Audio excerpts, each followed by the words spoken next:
오늘 저는 고린도전서 15장 10절 말씀을 중심으로 나와 함께 하시는 하나님의 은혜라는 제목으로 하나님 말씀 나누겠습니다. 같이 제목을 읽어보실까요? 시작. 나와 함께 하시는 하나님의 은혜. 오늘은 성령 강림 주일입니다. 성령님께서 2000년 전에 이 땅에 오심으로 교회가 세워졌습니다. 성령님이 오늘 예배 가운데 함께 하시고 큰 은혜를 부어 주실 것입니다. 오늘 이 고린도전서 15장은 원래 부활장이라고 얘기해요. 예수님이 죽고 무덤에서 부활하셨습니다. 우리 주님이 부활하시고 난 다음에 모든 하나님의 믿는 자들에게는 보혜사 성령님을 보내주시겠다고 약속하셨습니다. 오늘 사도 바울이 이 짧은 한 절에 은혜라고 하는 단어가 무려 3번이나 나옵니다. 전반부에 보니 사도 바울이 나의 나된 것은 하나님의 은혜입니다. 과거를 돌이켜봤더니 내 삶의 주관자가 하나님이었다는 것이죠. 수없이 예수 믿는 사람들을 왜 예수 믿어? 감옥에 집어넣고요, 잡아다가 그들을 죽였던 사울, 바울 되기 전에 사울이라고 하는 청년의 간증입니다. 예수 믿고 구원받은 것도 하나님의 은혜예요. 이렇게 부족한 나 같은 사람을 하나님의 사도로 세워준 거 하나님의 은혜였다고 고백합니다. 뿐만 아니라 사도 바울이 나에게 주신 그 은혜가 헛되지 아니하다고 중간에 또 은혜가 나옵니다. 이 말은 지금 현재 살고 있는 모든 것이 하나님의 은혜로 살고 있다는 것입니다. 은혜가 한 가지가 더 나옵니다.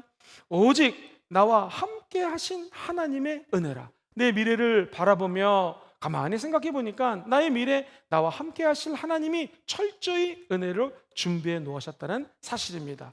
그러므로 한마디로 얘기하면 예수 믿는 사람들은 우리의 과거, 현재, 미래가 하나님의 은혜로 살아간다는 것이지. 오늘 우리 과거에 함께 하셨고 지금 함께 하시고 영원토록 함께 하실 하나님의 은혜가 이 가운데 함께 하시기를 주의 이름으로 축원드립니다. 먼저 저와 여러분들이 은혜하면 떠올려야 될 것이 그동안 베푸신 은혜를 기억하십시오. 같이 읽어볼까요? 시작. 그동안 베푸신 은혜를 기억하십시오. 이 성경에 보면 기억하라라는 단어가 굉장히 많이 나옵니다. 예를 들면 신명기 5장 15절에 보니 애굽에서 구원해내신 하나님을 기억하라. 거기서 너를 인도하여 내었다. 저와 여러분들이 기억하십시오. 과거에 예수 믿기 전에 어둠의 영 사탄 밑에 있었던 죄와 허물로 죽은 우리들이었습니다. 근데 우리 주님이 이 땅에 오심으로 죄와 허물로 죽은 저와 여러분들을 다시 살려주셨어요. 그 은혜를 기억하라는 것입니다. 신명기 7장에 보면 큰 시험이 다가오고 이적과 기사와 강한 손과 편팔을 기억하라. 과거를 돌이켜보니 시험도 있었고 그러나 거기에는 이적도 있었고 기사가 있었는데 가만히 생각해보니 하나님이 그의 크신 팔로 저와 여러분들을 안아주셨기 때문에 우리의 과거의 수많은 난관들을 뚫고 나왔다는 것입니다. 신명기 8장에 보니 너로 광야의 길을 걷게 하신 것을 기억하라. 네가 광야에 있을 때 먹을 수 있었고 옷이 달알 떨어지지 않았고 신발이 헤어지지 않았던 그 은혜를 기억하라는 것입니다. 뿐만 아니라 아예 신명기 8장에는 너는 내 하나님 야훼를 기억하라. 그렇죠. 모든 생사화복의 주관자가 되시는 하나님을 기억하라는 것입니다. 무엇보다도 신명기 24장에 보니 너의 하나님 야훼께서 너를 거기서 그 많은 죄악의 세계에서 속량이란 말은 구원해 주셨습니다. 죄를 깨끗게 해 주셨습니다. 속죄해 주셨습니다. 그것을 속량이라고 그래요. 한번 따라해 볼까요? 너를 속량하신 것을 기억하라. 너를 속량하신 것을 기억하라. 죄를 짓고 넘어지고 불의하고 자빠지지만 주님이 죄에서 구원해 주셨던 그 은혜의 감격을 기억하라는 것입니다. 아예 신명기 3장 32장에 보면 너는 옛날을 기억하라. 그 수많은 은혜들을 기억하고 역대의 연대를 생각하라. 너 잘 모르면은 너 아버지에게 가서 물어봐라. 그가 너에게 설명할 것이요 내 어른들에게 물으라. 그들이 너에게 말하리라. 하나님이 대대자자 선선 부어줬던 은혜들을 기억하라는 것입니다. 사랑하는 성도님들, 이제 이 이스라엘 백성들에게 큰 문제가 다가왔습니다. 자, 어떤 문제일까요? 팔레스타인 지역에 있는 이 나쁜 민족이 쳐들어오기 시작합니다. 자, 이때 이스라엘 백성 선지자였던 사무엘이 얘기합니다. 온 백성들이여 미스바로 모이십시오. 우리가 여기서 금식합시다. 첫 번째, 그동안 우상 숭배했던 죄를 하나님 앞에 낱낱이 내어놓고 회개합시다. 두 번째, 하나님 외에 더 사랑하는 것이 있었다면 다 내려놓고 기도합시다 하면서 그들이 금식하며 기도하기 시작합니다. 여기 계신 분들 밥 굶는 금식 좋아하는 사람 있으면 손 들어보세요. 할렐루야. 저하고 한 명 손 들어주셨습니다. 밥 굽는 거 다 싫어합니다. 근데 그들은 민족의 잘못을 놓고 회개하기 시작합니다. 그런데 웬일입니까? 그들이 결심하고 간절히 부르짖는데 이 팔레스타인 지역에 나쁜 적들이 일어나가지고요, 이 족속이 틀립니다. 기골이 장대하고 유럽 쪽에서 건너온 민족이었기 때문에 또 무기도 살벌했습니다. 그들이 쳐들어오기 시작합니다. 그때 요동치 않고 이스라엘 백성들은 저 블레셋 사람들 앞에 하나님 앞에 오직 기도합니다. 그러자 하늘에서 갑자기 폭격기가 떨어지듯이 뇌성 병력이 휘몰아칩니다. 큰 우레가 발합니다. 그래서 적들에게 그 우레가 쏟아짐으로 말미암아 전쟁하지 않고 승리하게 되었습니다. 이때 이 전쟁에서 승리한 장소에다가 그들은 돌을 쌓습니다. 돌단을 쌓고 하나님이 여기까지 우리를 도와주셨습니다 라고 감사의 기념비를 세웁니다. 그리고 그것을 에베네셀이라고 얘기합니다. 지금 여기까지 도와주신 하나님께 감사라는 것입니다.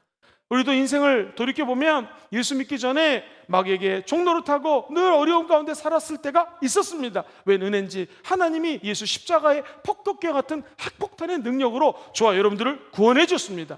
그리고 원수 마귀로부터 구출시켜 주시고 하나님의 자녀 삼아 주신 거, 하나님의 은혜인 줄 믿습니다. 우리의 과거를 돌이켜보며 하나님이 베풀어 주신 에베네셀 하나님을 기억하라는 것이죠. 사도 바울이 내가 회개해서 예수 믿은 것도 하나님의 은혜고, 성경에 보면 수없이 많이 다른 사도들보다 고생했지만 그 과거의 삶을 돌이켜보니 하나님의 은혜였노라고 고백합니다. 예를 들면 사도 바울이 얼마나 복음을 열심히 증거했는지 산 건너 바다 건너 물 건너, 중학생들에게는 중학생에 맞게끔 설교하고 어른들에게는 어른들에게 맞게 설교하고 언어를 다양하게 구사했기 때문에 또 외국 사람들에게는 이방인들에게는 이방인에게 맞게끔 복음을 증거했습니다. 심지어 잡혀가서 매를 맞는데 만약 사람이 어느 정도 맞으면 죽을 수가 있잖아요. 그게 만약 매를 40대 맞는 분량이라면 이분은 39대 맞았다고 얘기합니다. 다시 말해서 죽기 일보 직전까지 매를 맞았다라는 거예요. 내가 이렇게 고생하고 남들보다 수고했지만 그 수고한 것조차 하나님의 은혜였다라는 것이죠. 사랑하는 성도님들, 우리가 예수 믿고 하나님 나라를 위하여 수고하고 애쓴 것이 있습니다. 그런데 이 모든 것들을 돌이켜보면 누구의 은혜예요? 하나님의 은혜예요. 사도 바울은 내가 갖고 있는 모든 가치 있는 것들, 이 모든 것이 하나님의 은혜라는 거예요. 아니, 내가 소유하고 있는 이 모든 소유물들이 다 하나님이 베풀어 주신 은혜라는 것입니다. 속죄의 은혜, 신앙을 주신 은혜, 수고하신 모든 은혜에 사도 바울은 그저 감사한다라는 것이죠. 사랑하는 여기 계신 모든 분들이 하나님은 스스로 계신 분입니다. 우리가 은혜를 갚지 않아도 하나님은 아무런 상관이 없어요. 왜? 그분은 지존자시고 생사화복을 주관하시는 분이십니다. 여기 계신 모든 분들이 회전하는 그림자 도 없는 하나님을 바라보시게 되기를 주의 이름으로 축원드립니다. 우리의 가정도 우리의 교회도 지금 과거를 돌이켜보면 여기까지 도와주셨습니다. 그 하나님의 은혜에 늘 감격하시기를 주의 이름으로 축원드립니다. 자, 이 과거의 은혜를 한마디로 유월절 은혜라고 표현할 수 있습니다. 한번 따라해 보실까요? 유월절 은혜. 이스라엘 백성이 애굽에서 너무나 종살이 하는데 그들의 피 흘리는 고통과 신음소리를 하나님이 들으셨습니다. 그때 이 백성들을 내가 출애굽시키고 싶은데 누구를 보낼꼬 할 때 거기 한 사람 모세가 있었습니다. 모세의 삶을 보십시오. 40살까지는 왕자로 살았어요. 고대 근동의 문서에 따르면 그 당시 이집트 왕자들은요 5개국어 이상 언어를 했습니다. 오늘날로 치면 일본어, 중국어, 한국말, 영어, 프랑스말, 그리고 경상도말. 할렐루야! 몇 가지만 했어요. 방언도 아마 했을 것입니다. 이 모세는 그러므로 말을 잘했습니다. 또 하나, 막대기만 있으면 5, 6명은 쓰러뜨릴 수 있을 정도로 체력도 있었고 그 싸움하는 기술이 있었어요. 아니, 맨손으로도 적과 싸워서 승리할 수 있었습니다. 오늘날로 치면 주짓수, 유도, 태권도 아주 대가입니다. 자, 그가 나이 40에 혈기왕성할 때에 내 백성을 내가 구원해야겠다, 구원하지 못했습니다. 살인죄를 짓게 되고 결국 그는 광야로 갔습니다. 사람이 그렇게 많은 언어, 다양한 언어를 구사할지라도 한 40년 동안 언어를 쓰지 않으면 말을 못하게 됩니다. 하나님이 가시너무 딸기에서 그 불로 임하십니다. 그러자 너를 보내서 이스라엘 백성들을 구출할 거다 했을 때 저는 입이 어눌합니다. 말을 못합니다. 이 말주변이 없습니다.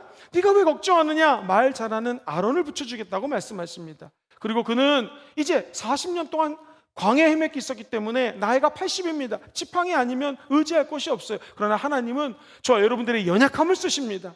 나이가 많아서 지팡이밖에 사용하지 못하는데 하나님이 지팡이로 나중에 홍해를 가르십니다. 지팡이로 반석을 치니까 거기서 물이 쏟아져 나온다라는 것이죠. 결국 모세는 내 힘으로 할 수 없다고 할 때, 연약하고 부족하고 하나님만 의지한다고 할 때 성령 하나님이 도와주신다라는 것이죠. 사랑하는 성도님들, 이 모세가 애굽에 갔습니다. 그 왕 앞에서 10가지 재앙 기억하십니까? 피로 변하고 개구리, 이파리, 그리고 악성 종기가 나고 수많은 일이 일어났는데 애굽 왕 바로가 두 손을 들고 항복하지 않습니다. 마지막 재앙 기억하십니까? 좌우 문지방 앞에, 문설주 앞에 어린 양의 피를 바릅니다. 그러자 피를 바른 집안은 죽음의 사자가 넘어갑니다. 자, 아침에 일어났더니 애굽에 있는 오늘날 이집트입니다. 모든 가정의 장자들, 큰아들이 다 죽어버린 것입니다. 그때야 비로소 애굽 왕이 자기 장자가 죽자 두 손을 항복하기 시작합니다. 하나님의 백성들을 출애굽시켜라. 그래서 그가 홍해를 건너 인생의 광야 땅에 오게 됩니다. 그 날을 바로 유월절이라고 이 이스라엘 사람들은 얘기합니다. 영어로는 Passover, 6월이란 말이 넘어간다는 거예요. 어떤 자에게 예수 피가 좌우 문설주와 임방에 바른 자에게는 죽음의 사자가 넘어갑니다. 그리고 그것은 바로 예수 그리스도의 십자가와 연결이 되는 것이죠. 예수 그리스도가 죽고 피를 흘리시면서 저와 여러분들을 구원해 주셨습니다. 그 피를 영혼 속에 바른 자들에게는요, 어떤 어둠의 권세도 틈탈 수가 없는 것이죠. 오늘 이곳에 계신 모든 성도님들 영혼 속에 우리 인생을 돌이켜보니 과거에 예수 피 때문에 어둠의 사자가 떠나간 것을 감사하시고 그 은혜에 감격하는 시간 되기를 주의 이름으로 축원드립니다. 어린 양은 유월절 한날 예수 그리스도께서 십자가에 죽은 세상 모든 죄를 짊어지고 가는 예수님을 의미하는 것입니다. 그래서 오늘 성찬주일에 우리 예수님 말씀하십니다. 이 떡은 너희를 위하여 주는 내 몸이다. 이 잔은 나의 피로 세우는 새 언약이라고 그랬어요. 누구든지 예수 그리스도의 몸을 상징하는 떡을 먹고 예수 그리스도의 흘리신 보혈을 상징하는 잔을 마시는 자들에게는 영원히 우리 안에 예수님이 거해준다라는 것이죠. 이것이 바로 유월절의 은혜입니다. 예수 보혈의 능력입니다. 조금 후에 성찬을 할 때에 예수 흘리신 보혈의 언약과 새 생명이 우리 속에 새롭게 다가오시게 되기를 주의 이름으로 축원드립니다.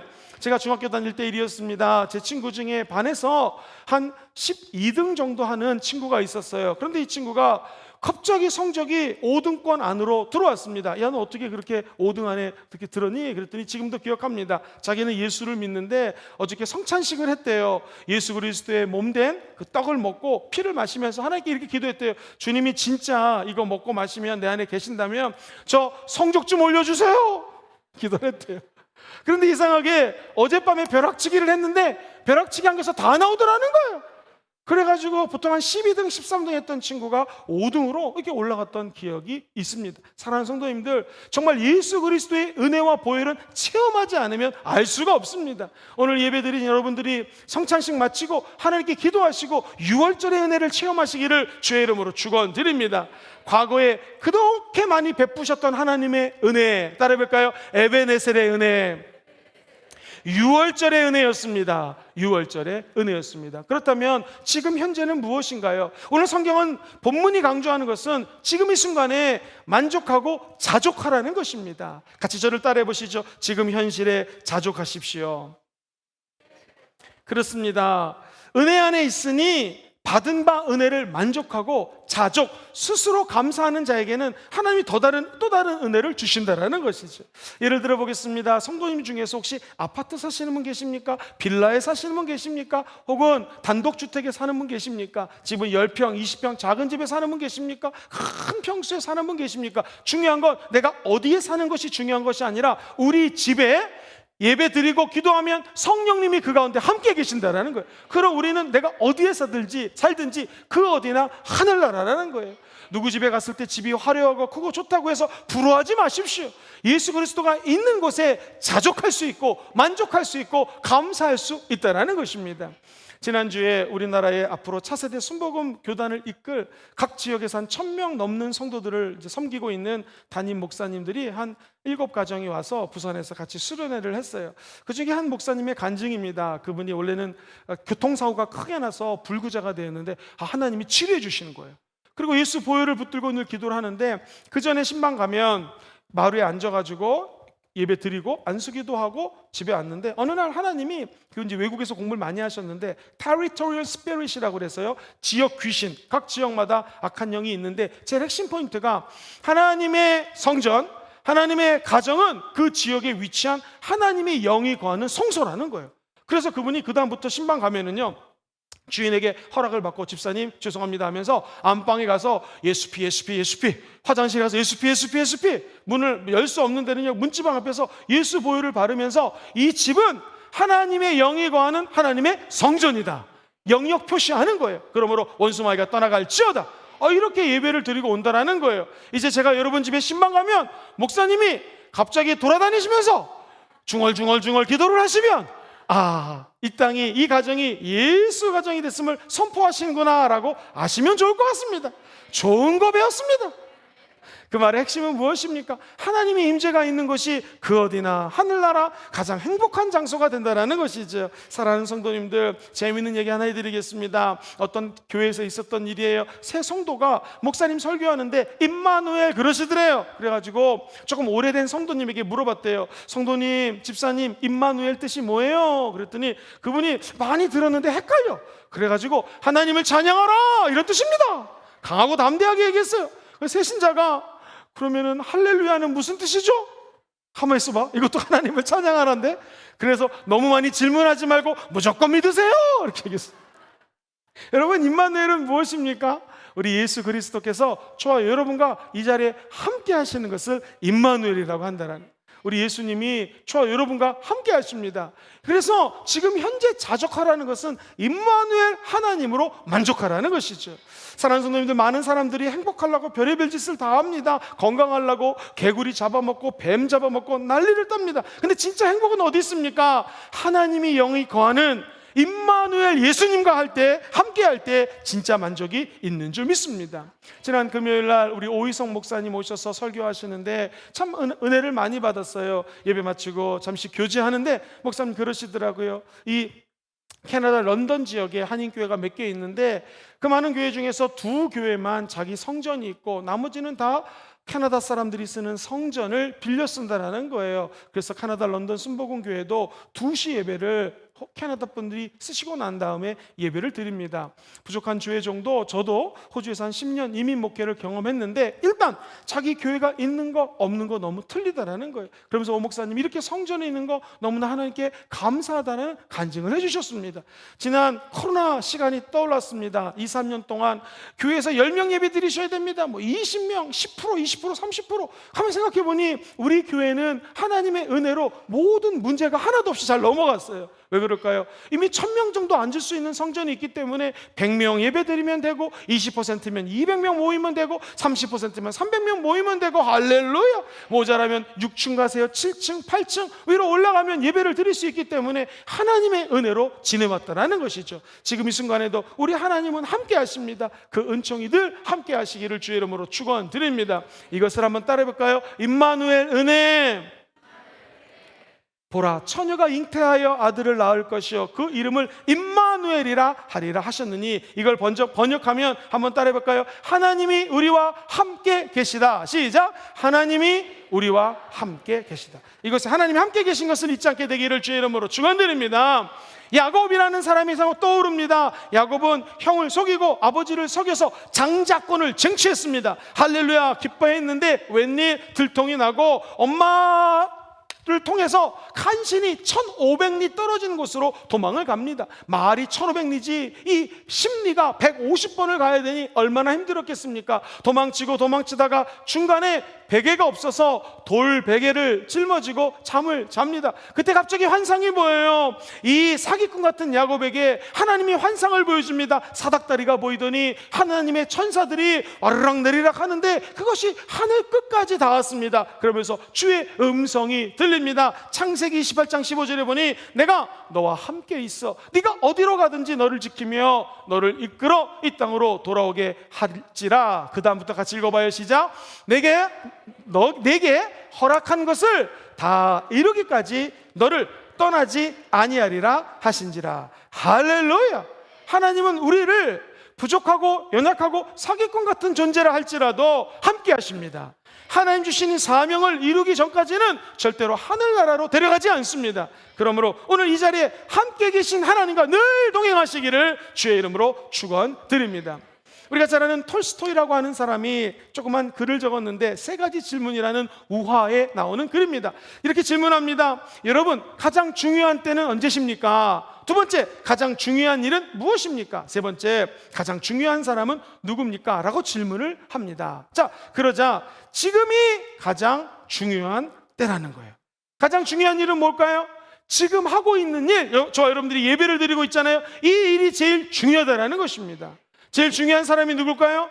지금 만나고 있는 사람들이 최상의 사람들이고 최고로 하나님이 나에게 붙여준 사람이라는 것입니다. 이 말의 뜻은 무엇입니까?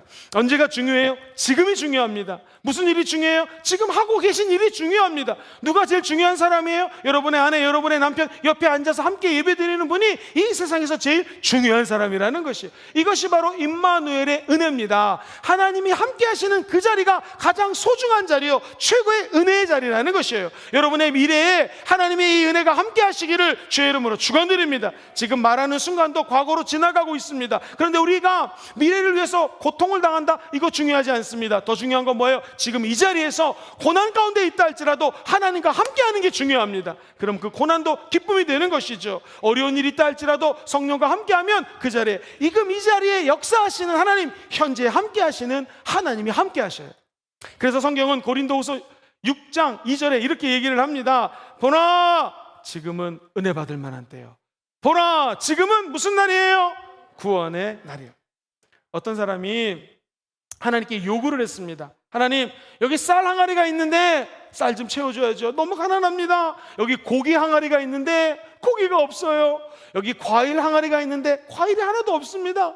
하도 하나님께 요구를 하니까 하나님이 그래, 응답할게. 그래가지고 이 사람이 쌀떡 앞에 가면은요, 쌀 항아리에 쌀이 막 쌓이는 거예요. 너무너무나 좋다 막 기뻐하는데 고기 바구니를 받습니다. 고기는 하나도 없는 거예요. 그래서 잽싸게 고기 바구니에 갔더니 고기가 쌓입니다. 너무 좋은데 또 저쪽을 보니까 과일 바구니가 비었어요. 과일 바구니에 갑니다. 과일이 쌓이는데 이번에 쌀 동아리가 비어있고 저 고기에 있는 항아리가 없다라는 거예요. 그래가지고 평생 여기 왔다 빙빙 돌다가 늙어 죽게 됐습니다. 하나님 앞에 따지는 거예요. 하나님, 왜 저를 이렇게 거지처럼 살게 하셨습니까? 그때 하나님 말씀 들어보세요. 이거 내 탓이 아니라 너의 탓이다. 꽉 차지 않아도 네가 감사하고 그렇게 기뻐했더라면 너는 평생 행복하게 살았을 것이다. 사랑하는 성도님들, 인생을 살다 보면 우리 인생에 여러 가지 항아리들이 필요합니다. 때로는 가정의 항아리, 직장의 항아리, 그리고 우리 자녀에 대한 항아리가 있습니다. 사람이 모든 항아리 가득 차면 좋겠지만 항상 그렇지는 않습니다. 늘 없는 거 보면서 하나님 여기 왜 안 찼습니까? 우리 자녀가 왜 이렇게 힘듭니까? 하지 마시고 주님 주신 것이 있다면 현재에 만족하시고 감사하는 여러분 되시기를 주의 이름으로 축원드립니다. 그러면은 거꾸로 우리들은 이것 때문에 감사합니다. 우리 아들이 성적이 1등 올라서 감사합니다. 우리 자녀가 건강함을 감사합니다. 수모은 금종계단인 거 감사합니다. 할렐루야. 성찬식 할 수 있는 거 감사합니다. 수모은 금정교회 오순절 불같이 이 말 성령 비전 캠프를 하게 하심을 감사합니다. 천국 갈 때까지 감사가 넘쳐나게 될 줄 믿습니다. 그래서 이 현재의 감사는 바로 오늘 내가 있는 것에 대한 감사를 드리는 것이죠. 성경에 보면 조금 더 깊이 들어가겠습니다. 현재의 감사는 장막절 감사랑 연결이 돼요. 같이 따라해 볼까요? 장막절 감사. 아니, 출애굽을 해가지고 광야에 왔는데 먹을 게 없습니다. 제일 힘든 게 뭐예요? 사람이 집이 없으면 힘듭니다. 장막이 없어요. 그런데 이게 웬일입니까? 사막은 너무 덥습니다. 근데 하나님이 구름 기둥을 보여주셔. 사막은 너무 춥습니다. 그래서 실제 사막에 살면은요, 낮과 밤의 기온차 때문에 낮에는 50도, 60도, 70도, 이 밤에는 13도, 그리고 5도 밑으로 떨어질 때도 있기 때문에 그래서 사람이 죽습니다. 이스라엘 백성들이 이 어려운 시기 가운데 하나님이 불기둥으로, 구름 기둥으로 지켜주신 것을 감사하는 것이 장막절입니다. 그래서 오늘날도 이스라엘 사람들은 장막절이 되면은 광야에 가서 일부러 텐트를 치고 그 과거에 어려웠던 조상의 기억들을 되살립니다. 그리고 한번 따라해 볼까요? 우리에게 장막 있음이 감사합니다. 시작. 우리에게 장막이 있음을 감사합니다. 말씀드렸던 것처럼 순복음 금정교회 이런 하나님의 전이 있는 거 감사하십시오. 내가 묵을 곳이 있다면 하나님께 감사하는 여러분 되시기를 주의 이름으로 축원드립니다. 장막절 감사라고 하는 것은 내가 지금 하고 있는 일들, 내가 지금 처한 상황 속에서 하나님께 감사를 올려드리는 것입니다. 여기 계신 모든 분들이 우리에게 구원을 이루어주시는 하나님, 그리고 이 땅에서 힘들고 어렵지만 하나님의 은혜로 살아가고 있음을 평생 동안 감사하시게 되기를 주의 이름으로 축원드립니다. 사랑하는 성도님들, 인생의 광야는요 짐승의 위협이 있습니다. 우리도 원수마귀가 우는 사자처럼 어흥하고 나타날 때가 있습니다. 그러나 장막절의 감사는 무엇입니까? 그럼에도 불구하고 하나님이 강력한 오른손으로 저와 여러분들을 붙들어 준다는 것입니다. 사막에 가면 낮에 너무나 덥습니다. 코로나19라고 하는 팬데믹이 온 전염병 때문에 우리가 이 더위와 같은 어려움에 처해 있습니다. 그때마다 하나님은 반드시 구름 기둥으로 지켜주십니다. 밤에는 춥듯이 지금 이 상상을 초월하는 경제적인 위기감이 팽배해 있습니다. 전쟁의 소문이 저 러시아와 우크라이나에서 들리기 시작합니다. 이때 우리 주님은 기도하는 저 여러분들에게 불기둥으로 지켜주실 것입니다. 이 장막절의 은혜가 회복되기를 주의 이름으로 축원드립니다. 이스라엘의 3대 절기는 첫 번째 유월절, 두 번째 장막절이에요. 그런데 오늘 오순절 성령 강림 주일이거든요. 따라해볼까요? 오순절의 은혜. 도대체 오순절의 은혜는 무엇일까요? 우리의 미래에 성령님이 함께한다는 것이에요. 그러므로 세 번째로 앞으로 받을 은혜에 미리 감사하시기를 주의 이름으로 축원드립니다. 여러분 한번 잘 들어보세요. 오순절의 원래 의미는 무엇이냐면 하나님이 이스라엘 백성들이 출애굽을 하고 난 다음에 50일이 지났습니다. 배가 고파요. 먹을 게 없어요. 근데 왜 은혜입니까? 그동안 심었던 보리가 자라나가지고 이 맥주, 추수감사하는 마음으로 보리를 거둬서 50일째 됐는데 하나님께 기도를 하고 예배를 드립니다. 그것을 그래서 오순절이 맥주절하고 똑같은 말이에요. 자, 오순절이라고 하는 것은 77이 49잖아요. 출애굽하고, 즉 예수 믿고 난 다음에 예수 죽음, 예수 부활 후에 50일째 되는 날, 그래서 77절이라고 얘기해요. 49 다음 날 오순절이 다가오기 때문에 오순절, 맥주절, 77절 이 말이 똑같은 말입니다. 그러면은 오순절은 뭐예요? 우리가 배가 고플 때 보리를 먹었던 것처럼 하나님은 저와 여러분들에게 말씀을 주시는 날이 오순절입니다. 오순절 성령 강림은 하나님의 말씀을 먹는 것을 상징적으로 의미하는 것입니다. 예를 들어 보겠습니다. 우리 예수님이 승천하시면서 제자들 500명에게 나타났습니다. 너 그날과 그 시는 하나님께 달린 거니까 정치적인 회복 그거 생각하지 말고 아버지의 약속하신 것 성령님을 기다려라. 몇 날이 못 돼서 너희가 성령을 받을 거라고 약속하셨습니다. 이 하나님의 말씀을 붙들고 예수님이 마지막 남긴 유언을 붙들고 그들이 마가다락방에 모여서 120명이 기도하자 그곳에 성령이 임했습니다. 급하고 강한 바람 소리가 호련히 갑자기, 영어로는 immediately라고 적혀 있거든요. 성령님은 하나님의 때에 임하십니다. 기도에도 응답이 없다. 하나님의 때에 응답을 받게 될 것입니다. 그리고 불의 해같이 갈라지는 것이 각 사람에게 임했습니다. 여기 계신 모든 분들이 오늘 기도할 때 성령의 불을 받게 되기를 주의 이름으로 축원드립니다. 목사님에게 임하지 않았습니다. 하나님은 각 사람에게 성령을 부어 주신다라는 것이죠. 그들이 하나님의 말씀을 듣고 순종할 때 성령이 임했다라는 것입니다. 그러므로 오순절주의자들을 잘못 해석해서 맨날 기도만 하고 불러불러하고 말씀하고 상관이 없다. 아닙니다. 진짜 오순절주의자들, 순복음교회 성도들은 말씀을 읽고 듣고 묵상하고 그리고 그 말씀대로 순종하는 자들이 순복음 교회 성도들인 줄 믿습니다. 바라기는 우리 순복음 금정교회 전 성도들이 천국 가는 날까지 하나님의 말씀을 사모하시고 말씀만 따라가는 여러분 되시기를 주의 이름으로 축원드립니다. 이것이 바로 오순절의 은혜라는 것이죠. 사랑하는 성도님들, 아브라함이 느닷없이 하나님이 나타나십니다. 너는 본토 친척 아비집을 떠나 내가 지시할 땅으로 가라. 순종해서 갔습니다. 그 말씀을 듣고 순종했지만 고난이 다가옵니다. 어려운 일이 다가옵니다. 그리고 믿음을 지키긴 했었지만 자기 아내를 여동생이라고 거짓말을 해가지고 위기를 모면하려고 하는 잔머리를 구립니다. 수없이 많은 환난 가운데 하나님이 아들을 준다고 약속하셨는데 아니 나는 이제 나이를 먹었고 아내는 경수가 끊어졌기 때문에 아이를 임신할 수 없습니다 해서 여종의 아들을 낳게 되는데 이것이 또 문제가 생깁니다. 수없이 많은 인생을 살다가 아브라함이 믿음의 조상이 된 비결이 무엇일까요? 어느 날 하나님 말씀하십니다. 사랑하는 아브라함아, 네가 아들이 있는가? 네, 독생자가 있습니다. 너 그 이삭을 나에게 갖다 바칠 수 있겠는가? 믿음의 연륜이 쌓였던 아브라함은 생각했습니다. 그래, 지금까지 살아온 것이 하나님의 은혜, 오순절적 은혜를 내가 체험했다면 우리 아들을 하나님께 드리겠습니다 해서 마음 변하지 않게 새벽부터 아들과 함께 짐을 싸가지고 모리아산으로 뚜벅뚜벅 걸어갑니다. 그리고 드디어 사랑하는 아들을 하나님께 제물로 바치려고 합니다. 그때 주님이 갑자기 칼을 들어서 아들을 죽이려고 하는 아브라함에게 아브라함아, 아브라함아 두 번 부릅니다. 성경에서 두 번은 강조하는 거거든요. 너 그 아이에게 너의 손을 대지 말아라. 아무 일도 그에게 하지 말아라. 네 아들, 네 독자라도 내게 아끼지 아니하는 것을 내가 봤다. 내가 이제야 네가 하나님을 경외한 줄을 알았다 라고 말씀하시면서 아브라함이 눈을 들어 살펴보니까 한 숫양이 뒤에 있는데 뿔이 숫풀에 걸려 있습니다. 해서 아브라함은 그 숫양을 가져다가 아들을 대신하여 하나님께 번제로 드립니다. 하나님이 이 모든 것을 다 하시고 수양을 미리 준비하셨던 것이죠. 그 후로 하나님이 준비하시고 예비하셨다는 것을 따라해 볼까요? 야훼 이레, 하나님이 준비하셨다는 거예요.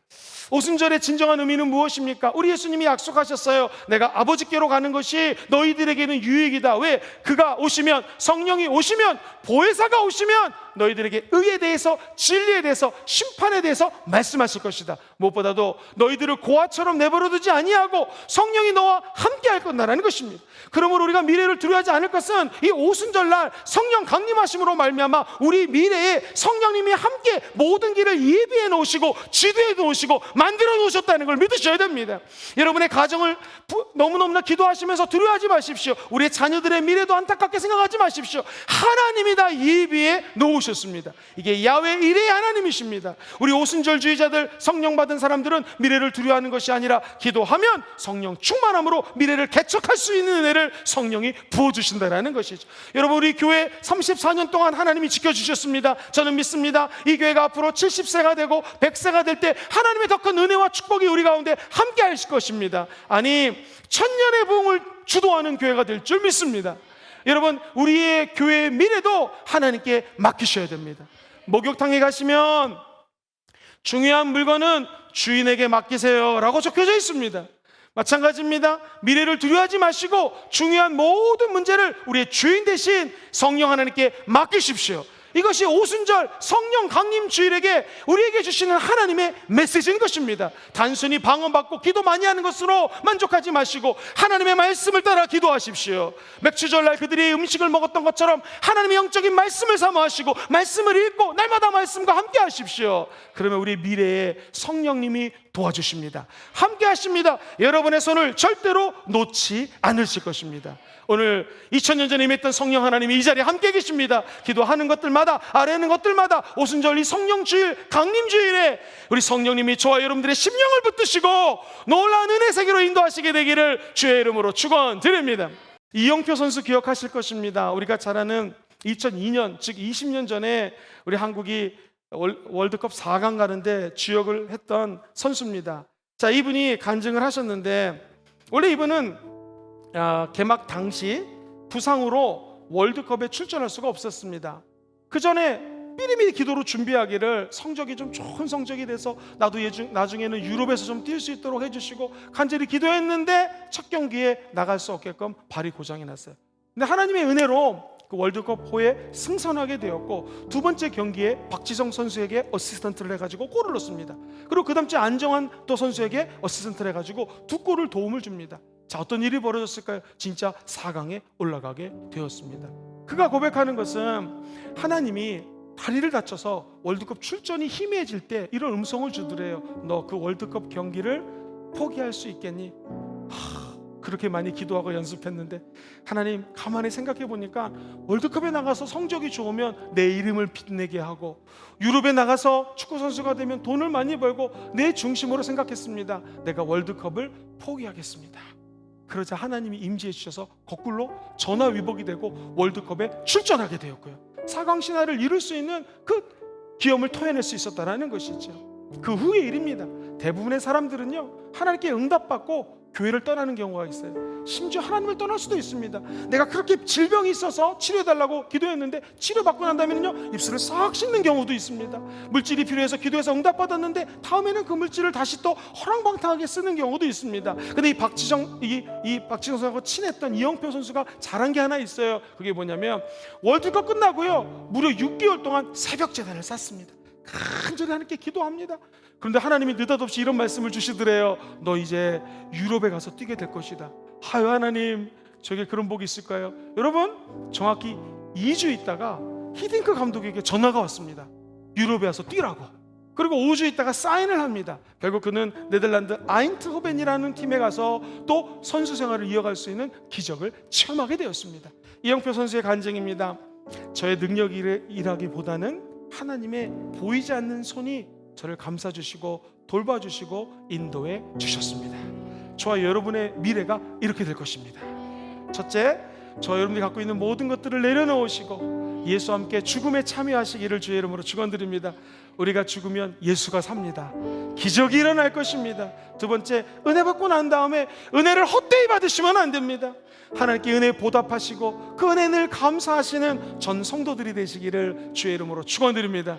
우리 세 가지 포인트를 한번 크게 읽어보겠습니다. 첫 번째, 은혜는 무엇입니까? 시작. 그동안 베푸신 은혜를 기억하십시오. 구약의 에베네셀 은혜를 받으셔야 됩니다. 그리고 유월절 은혜를 받으셔야 됩니다. 두 번째 읽어보겠습니다. 시작. 지금 현실에 자족하십시오. 우리 하나님의 아들 예수님이 우리와 함께 하시는 임만은혜 은혜를 받으시기를 바랍니다. 그리고 장막절에 구름기둥과 불기둥으로 지켜주셨던 것처럼 저와 여러분들 오늘 지켜주시는 이 은혜에 감사하십시오. 마지막 세 번째 읽어볼까요? 시작. 앞으로 받을 은혜에 감사하십시오. 앞으로 받을 은혜는 무엇입니까? 야훼 이레 하나님, 주님이 다 예배해 놓으셨습니다. 그리고 오순절의 은혜, 성령님이 천국 가는 날까지 저와 여러분들과 함께 동행해 주실 것입니다. 그 은총이 함께할 지어다.